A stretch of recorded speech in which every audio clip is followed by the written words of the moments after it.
Oh, yeah. Oh, yeah. Welcome in. Look at this. It's a Philly Voice Sports Bets edition of the Christmas, post-Christmas, whatever gift-giving holiday that you've celebrated this month, because we know there are a lot of them, and new ones pop up. That's fine. Whatever you choose to do and show it in the form of gift-giving, that's great. It looks like both Brian Daboll and Ron Rivera continue to give gifts to the Philadelphia Eagles despite the gifts, follow me, that Quez Watkins, Boston Scott, and Miles Sanders gave to the Dallas Cowboys. Matt Cherico, Harry Mays, I'm Eytan Shander. The three of us connect here for the show. Gentlemen, not bad. Sunday, profitable-wise, was much better for me as a whole, but, three dogs winning on Sunday. I guess we should talk about the Eagles' loss to the Cowboys. That was pretty bad, not in the sense of like, oh, my God, bad, but just like, how do you lose a game like that? Well, the majority of the game was in the Eagles' hands. I mean, they were dominating the ball for so long. It seems like it was just inevitable that they were going to get that go-ahead score and kind of a sigh of relief, right? But it just never came along, and they kind of beat themselves up. Penalties really hurt. And against a team like Dallas, you just can't have those types of mistakes. No, especially not on the road. I think you come away, if you're the Eagles, feeling pretty good in a weird way about, where you are in this conference, given the fact that, you were without your MVP candidate at quarterback. And the right thing to do is to get him, right before the playoffs. And because I think these two teams are going to meet again. I really think that they're destined to meet in the Eagles' first home playoff game this year will be at the Link, and it's going to be against the Cowboys, in my view, because I think they're going to go into Tampa and beat the Tampa Bay Buccaneers. And one thing I noticed about this Cowboys team too, and I think it's going to come back to bite them inevitably, is their use of Ezekiel Elliott and not just sticking with Tony Pollard. I think everybody that's been watching the game so far this season can agree that Tony Pollard has been the better back out of the two. He's the more explosive player. Absolutely. And they just continue. And I believe it's because they paid Zeke all this money, and they just can't. Jerry doesn't want the image of, benching that guy for Tony Pollard. I think that they're just forcing Ezekiel Elliott down the throats of Cowboys fans, expecting this to just work. And I think it's going to come back to bite them, especially in a playoff environment. If the Eagles have everybody healthy, I don't think they're going to be able to handle that. But it didn't take long for Dak Prescott to turn the ball over, did it? I mean, my God, right out of the gate. Amazing. That's going to happen in the playoffs too. You had to play that right away. It's just truly amazing. This guy will turn the football. And look, I don't think either one of those picks from Minshew were Minshew first, if you will. No, I blame Quez Watkins. I guess you could blame Minshew for going back to Watkins. Yeah, possibly. Yeah, true. But I tell you, yesterday was awful football. 11 interceptions in those three football games. I only watched one. I watched the first one because that was the game that kind of mattered to me. Packers against the Dolphins. Was very interested to see what Green Bay would look like. And now they've caught a little bit of fire here with 2 games to go. If they win out, they could be going to the playoffs. It's amazing. I think, and the reason why I took them, and we talked about them on Friday, Harry, was because of Aaron Rodgers' thumb. Yeah. Right? Like we just looked at it and said how much of where this team is really due to his thumb and how banged up he's been. He's healthy. The team has talent. They got a couple of stops. And, the other team is just not ready. They're not ready to take advantage, right, of the opportunity. And I watched that second game because I was at a party here where I am up in the mountains for the day. And before the game started, right, and I think both of you can appreciate this, we're kind of going back and forth. And I'm like, this is Christmas Day. There are 5 NBA games going on. This is one of the worst billed regular season games you'll see in years. There's no way that the NFL is going to allow this to be 6-3 in the first half. There has to be something. So I went over 17. I can't take credit on the show, but it was just part of the conversation because it just felt like there's no way the NFL was going to allow that game to be ignored. Right. And then you had 51 to whatever. 51-14, I think it was. Yeah. And then how about Tom Brady? Look, you could say all you want about winning the game, but he has covered one spread since Gisele Bundchen announced, not even filed, but announced the filing of divorce. He has covered one spread since then. Wow. The Gisele there's factor a notable decline. Is real. Absolutely. It's noticeable. There's a humanitarian aspect to some of these takes, and Tom Brady is is falling because of it. Between that, the FTX thing going on, Yeah, I don't trust Tom Brady anymore at all. But I got to say that second game was absolutely horrid. I turned on the Nickelodeon stream for a few minutes, just hoping for some type of entertainment, and just there was slime everywhere. So I turned that off immediately. But I couldn't believe, as Eytan was saying, talking about, we didn't even mention the team name of the Miami Dolphins. He just called them those guys, and that they're not ready. I mean, they're not. They're not. It really, you would think after a game against the Bills where we were like, oh, that defense played well in that condition. They come out and you can't beat, and who was Tua throwing to in the second half? I mean, the fix was in. The fix was in. They came in at halftime. They said, listen, we need you to relax a little bit. Green Bay's got to pull. We got some heavy sharks on Green Bay. So I don't know. That was definitely sketchy to me. Green Bay, Minnesota is a big game this week. And then I think the Packers have the Lions. Absolutely. Who came back down to earth in Carolina over this weekend.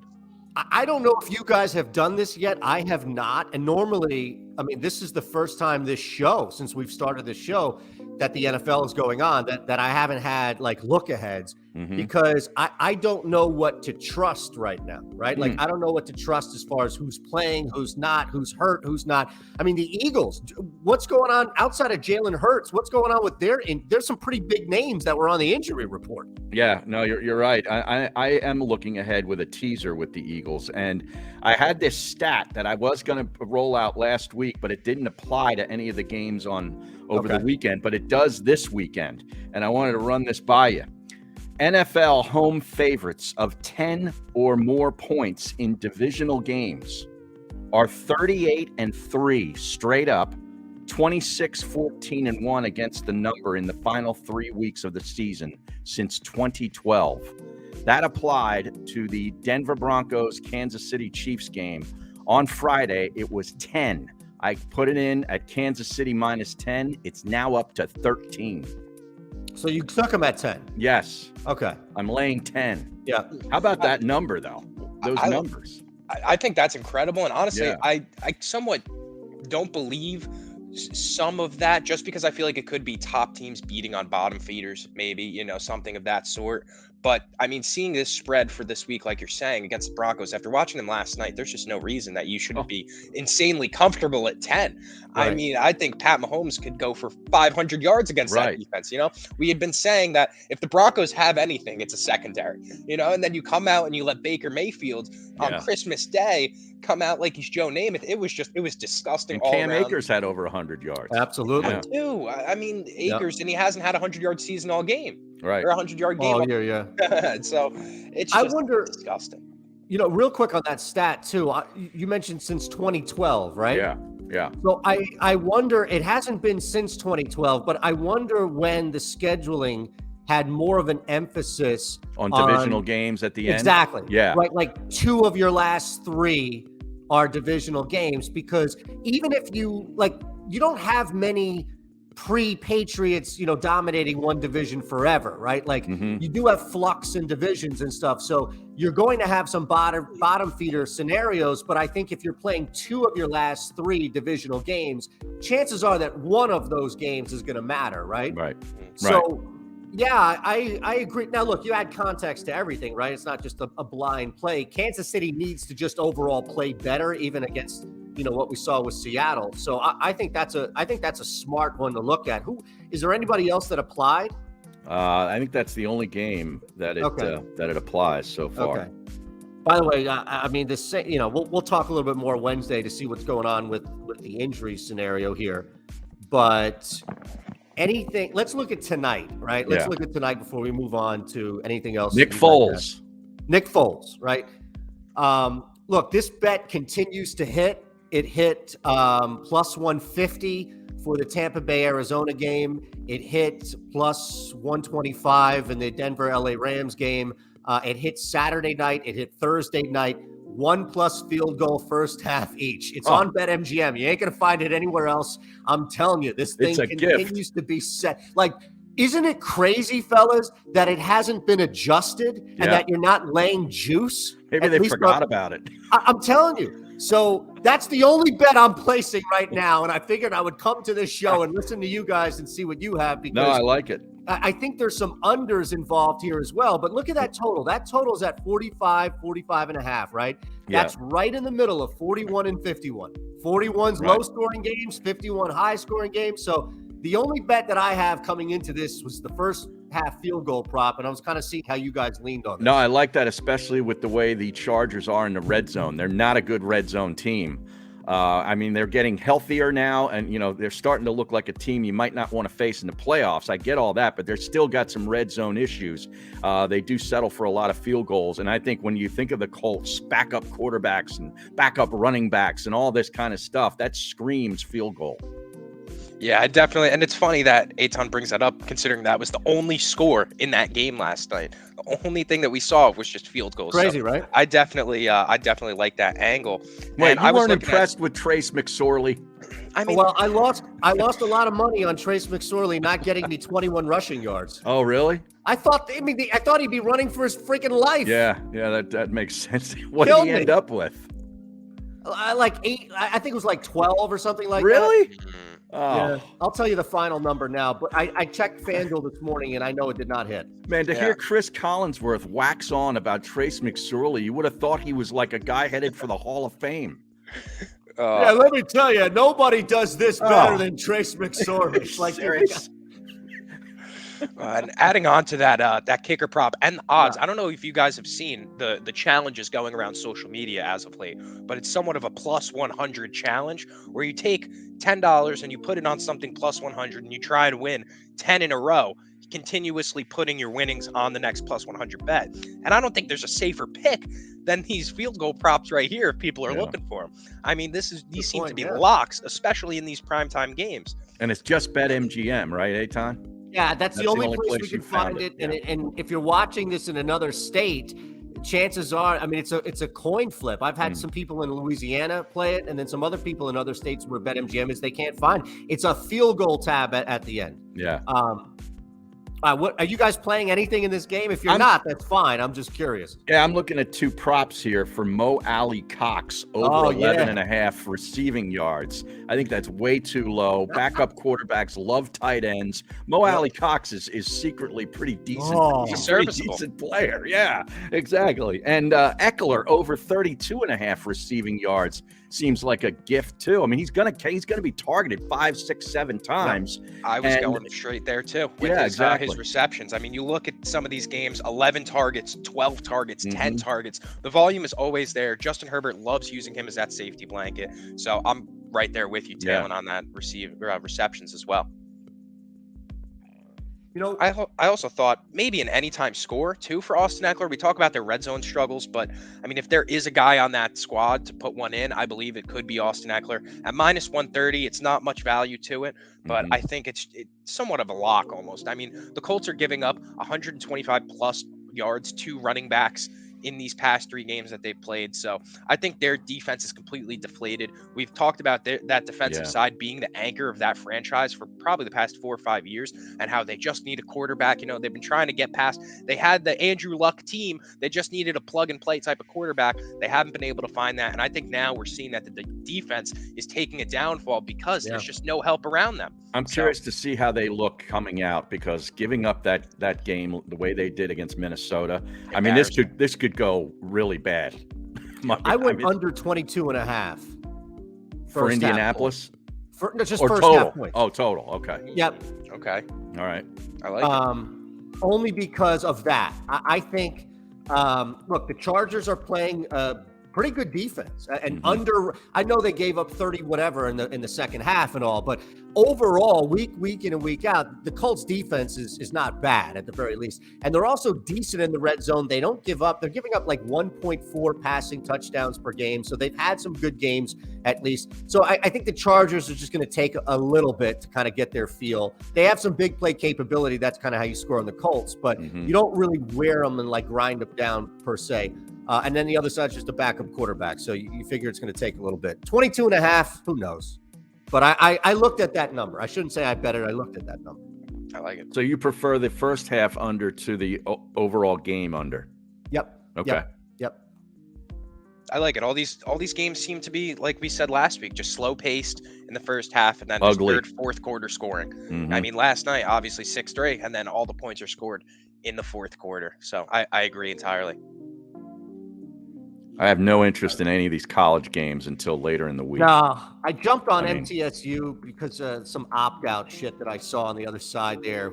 Mhm. But I'm not playing tonight. I'm not playing a college game, I should say, Harry, until the three of us sit down and talk again on Wednesday. Right. Yeah. Wednesday night's a decent game Yeah. of North Carolina and Oregon, I'm but on there's that so many opt-outs on both sides. It's really tough. This Yeah. Oklahoma State, Wisconsin. I mean, oh my God, what quarterbacks are playing? You know. Speaking of which, I think we missed the value on this. I might sprinkle a little bit on South Carolina money line. Notre Dame's quarterback transferring. Right. Right. But we got on that a couple of weeks ago when the lines came out. This show was on South Carolina. 6.5. Yeah, I know. yeah. That's what I'm saying. But the money line, I didn't. I was Okay. just the spread, so I might still take the money line.